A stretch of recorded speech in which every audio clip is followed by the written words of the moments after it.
Seja bem-vindo à Zona C, eu sou a Juliara e no vídeo de hoje eu venho trazer aquele review emocionado de sempre, só que dessa vez do filme que saiu agora essa semana na Netflix, Kamiarizuki no Kodono, ou Child of Kamiarimon. Esse filme estreou lá no Japão em outubro de 2021 e chegou na Netflix no dia 8 de fevereiro agora de 2022. E se você gosta desse tipo de vídeo a respeito de reviews de animes ou até mesmo curiosidades sobre o mundo dos animes, desde histórias relacionadas a animes que estão contidas, que você pega de personagem e coisas do tipo, não esquece de aproveitar esse exato momento para se inscrever aqui no canal. E caso você já seja inscrito, já deixa o seu like aqui pra me ajudar no YouTube, beleza? E agora bora falar de Child of Kamiarimon.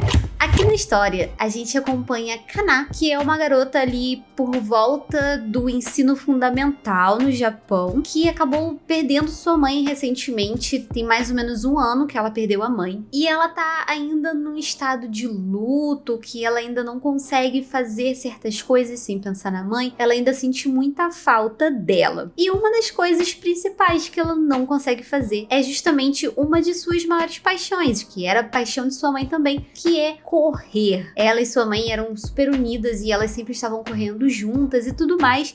Então a Kana tem essa trava desde que sua mãe acabou falecendo. E aí, em um desses dias que ela tava sentindo muita falta de sua mãe, ela acabou colocando a pulseira que a mãe sempre carregava pra cima e pra baixo, e ela acaba descobrindo que a mãe dela fazia parte de um mundo meio místico ali, e descobriu que ela era basicamente uma deusa da corrida. E ela achou tudo muito esquisito, porque tinha um coelho falando com ela, e depois apareceu um demônio falando, acompanhando eles, e aí do nada ela tinha que fazer umas tarefas, então ela achou aquilo tudo muito louco, e é a partir daí que a gente acaba acompanhando a jornada da Kana, que ela tem que meio que substituir a mãe dela. Então, dito isso, vamos desenrolar mais isso daqui. Uma coisa muito interessante a respeito dessa animação aqui é que ela também lida muito com o luto, porque obviamente cada um tem seu tempo em relação a luto. Esses dias até eu postei um vídeo a respeito de um outro anime que lida com de uma certa maneira com esse tema também. E aí, aqui, a gente tem, obviamente, a Kana com uma dificuldade de superar isso. E existe uma coisa aqui que é ela não conseguir fazer algo que ela fazia junto com a mãe dela. Eu entendo como é isso, porque eu, quando era novinha, eu tinha o hábito, tipo assim, o hábito de comer sanduíche de atum com meu avô. Depois que meu avô faleceu, eu fiquei muitos anos, tanto o sanduíche de atum quanto comer quiabo. Eu fiquei muitos anos sem fazer aquilo, por trava. E é isso que acontece com a Kana. Ela não consegue correr. Toda vez que ela tenta, que ela se força, ela se sente mal, ela fica triste. É meio como se fosse um gatilho pra ela, pra se lembrar de quão dolorido foi a morte da mãe dela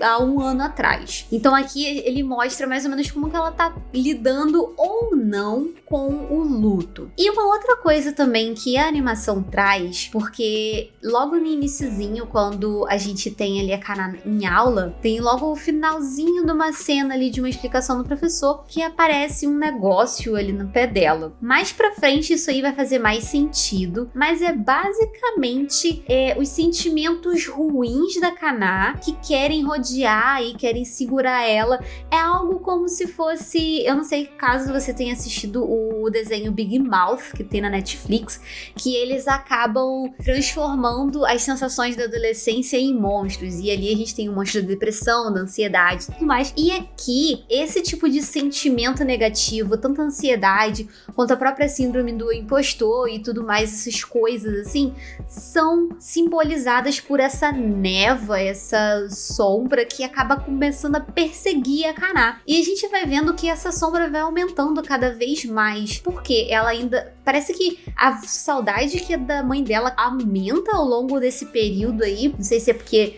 já tá prestes a fazer um ano e aquilo ali ficou mais forte porque tá perto do aniversário da morte da mãe dela. Tem esse misto de coisas aí. E aquela nuvem tá cada vez mais aumentando e tentando levar a Kana pra um lado que não é muito recomendado, pra um lado que não é lá muito legal, não é mesmo? Então ela tá nesse processo aí. Só que ao mesmo tempo que ela tá com essa luta interna dela, ela acaba descobrindo uma coisa muito legal a respeito da mãe dela, ela é uma Idaten, ou melhor, ela é uma descendente de Idaten. Idaten foi um deus que era relacionado às corridas e tudo mais, e aí tinha os descendentes dele. E esses descendentes, eles eram responsáveis por uma coisa muito importante, que a gente tem ali agora a presença de uma coisa que é bem característica da cultura japonesa. Aqui a gente tem os Idaten responsáveis por levar as comidas, os shiso, para o banquete dos deuses. E isso é diretamente ligado a Kana. Por quê? Aqui a gente tem dois nomes diferentes para o mês de outubro. Lá no Japão e várias partes da Ásia, eles seguem o calendário lunar. Às vezes falam que é o calendário chinês, mas isso é errado falar. O correto é falar calendário lunar. Por mim, todo mundo seguiria calendário lunar porque é o mais correto, mas tá tudo bem. Então eles seguem esse calendário. E aí, a gente tem dois nomes distintos para o mês de outubro, que são Kana e Kamiari. Por que tem nomes diferentes? Porque, aparentemente, o Kana é escrito com ideograma sem deuses e o Kamiari é escrito com ideograma com deuses. É explicado isso no anime, de que o Kamiari... Por que é Kamiari? Porque a gente tem ali o banquete dos deuses, que é tipo um festival entre os deuses para poder trazer fartura, enfim. E quando esse festival não acontece, ele é o mês Kana, que não tem a presença dos deuses. Resumidamente é isso, é explicado melhor no anime. Então eu recomendo que você assista para você pegar essa explicação aí. Então, ela é meio que responsável por transformar o Kana em Kamiari. E aí ela tem que ir de deus em deus para poder pegar os shiso, que são umas comidas específicas de cada deus, de cada templo, porque ela vai para os templos para poder conhecer esses deuses e tudo mais. E aí, são esses shiso que ela tem que reunir pra levar pros deuses. E nesse meio do caminho aí, ela conhece o Shiro, que é um coelhinho, que de início ela cuidava na escola e acabou se transformando no guardião pra poder levar ela pelo caminho pra poder entregar o shiso aos deuses. E também o Yasha. Esse aí é um Oni, é um demônio. Eu gosto de chamar de Oni porque demônio é uma coisa muito restrita. Oni tem um sentido um pouco diferente dentro da cultura japonesa. Inclusive, eu tenho um vídeo aqui no canal sobre os Onis, eu vou deixar aqui nos cards, caso você queira assistir. Ele é um Oni que conheceu a mãe da Kana e ele é meio desconfiado, é meio... eu não quero você aqui, a sua mãe era muito melhor, você não é uma descendente de Idaten, não sei o que. Ele fica bem desconfiado da Kana, mas eles acabam ali... Ele usa como desculpa de que ele vai ensinar ela a correr e tudo mais pra poder seguir ali o caminho junto com ela para ir entregar o shiso. E aí ela é desafiada em todo esse processo porque os Idaten, eles obviamente são os responsáveis por levar esse shiso e geralmente todos eles corriam, todos eles eram meio que uns atletas, sabe? Do mesmo jeito que a mãe dela corria belamente, maravilhosamente bem e super rápido, ela meio que tem que fazer o mesmo, porque existe um tempo para ela entregar essa encomenda para o banquete dos deuses, porque caso isso não aconteça, os próximos anos os deuses não vão se reunir e ali o local, o país, de fato, pode sofrer as consequências, porque de acordo com o tempo, os deuses vão se perdendo. Porque, não sei, tem um conceito aqui de que os deuses vão se perdendo, existem deuses que vão sumindo com o tempo e outros deuses que vão surgindo com o tempo.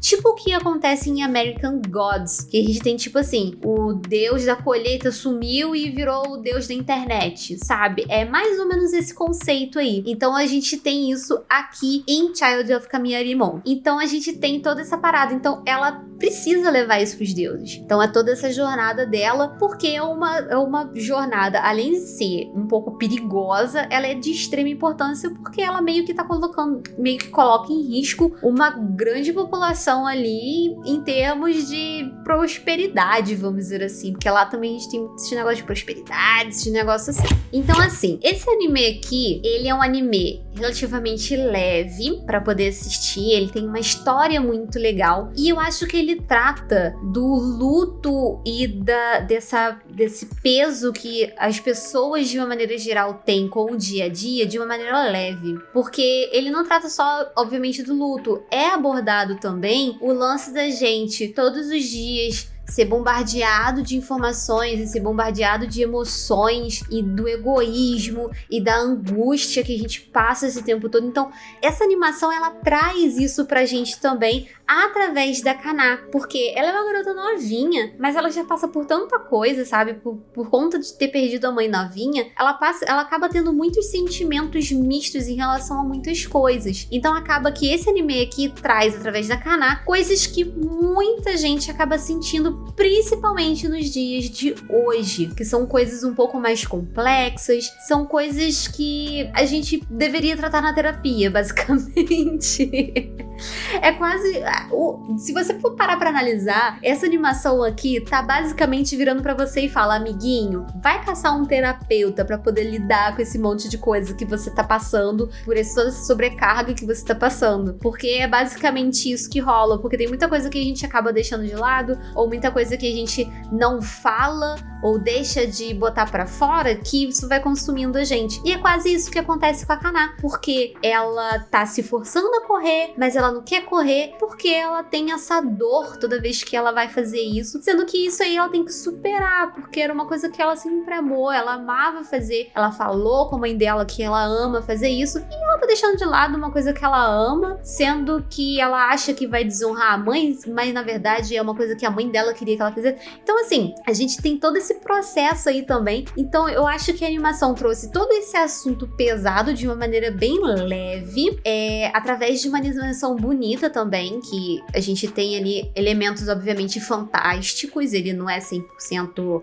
uma coisa sóbria, porque a gente tem dragão aparecendo, a gente tem coelho gigante aparecendo, então assim, é de uma maneira fantástica. Inclusive, acho até que essa animação, ela tem uma indicação até um pouco mais baixa, porque ela, ao mesmo tempo que ela tem uns assuntos bem profundos, o jeito que ela trata é bem tranquilinho, assim, a gente não tem aquela coisa, não, porque só adulto que vai entender. Eu não acho que essa animação leve pra esse lado, que só adulto que vai entender o que tá acontecendo ali. Obviamente que tem ali suas mensagens nas entrelinhas que só adultos entendem, mas tem muita coisa ali que tá muito na cara e que aí o público mais jovem vai entender com maior facilidade, porque a gente sabe, principalmente nessa época que a gente tá vivendo aí, que a gente tem muita gente perdendo pai, mãe, vó, tio, que tá passando por um momento de luto, e que essa animação aqui, ela pode talvez até ajudar a entender esse tipo de processo, porque como eu falei, nem todo mundo tem o mesmo tempo pra passar por esse processo. Tem gente que passa rápido, tem gente que passa vários anos e tudo mais. Inclusive, teve uma parada que a gente assistiu esses dias aqui em casa que... Minto! Foi o Queer Eye que eu tava assistindo, que o cara tava, assim, há 10 anos sem a esposa dele e ele ainda sentia o luto. Então, assim, é real. Tem gente que tem um tempo de luto muito diferente da outra. Tem gente que passa uma semana, tem gente que passa 10, 20 anos e não superou ainda. Então, essa animação trata muito dessa parada, assim. Fora o que eu falei de sentimentos aí que no mundo moderno estão virando deuses, não é mesmo? O deus do síndrome de impostor, os deuses da ansiedade, os deuses do transtorno compulsivo obsessivo, esse negócio assim, né? Porque a gente tá vivendo numa era que tá todo mundo doido, e aí a gente tá tudo com os deuses aí tudo trocado, sabe? Então é isso, assim, tipo, é uma animação bonita, tem uma animação muito legal, um estilo de animação, não é tipo lá uma coisa super elaborada, assim, até o estilo eu lembro um pouquinho, assim, do Estúdio Ghibli, o estilo dos personagens e tudo mais, lembra um pouquinho do Estúdio Ghibli. Então, pra quem gosta, talvez, puxado pra esse lado aí, eu meio que recomendo, visualmente falando, sabe? Essa estética aí. A trilha sonora condiz com a história. Ela não chama tanta atenção, assim. A trilha sonora, ela é mais contida. Possivelmente você não vai prestar tanta atenção nela, tá? Então, vai ser uma coisa um pouquinho mais contida ali na história. Então, é isso. Eu espero que você tenha gostado dessa review emocionada que eu tô trazendo aqui de Child episódio foi com a minha Rimon. Eu espero que você tenha gostado desse vídeo. Se você gostou, deixa seu like, não esquece de se inscrever aqui no canal. Deixa aqui nos comentários o que você achou dessa animação, se você já assistiu, se você ficou com vontade de assistir. Vamos papeando aqui embaixo. Aqui no final estão aparecendo mais 2 vídeos pra você continuar acompanhando o meu trabalho aqui no Zona. Eu espero te ver na próxima. Até lá. Tchau, tchau.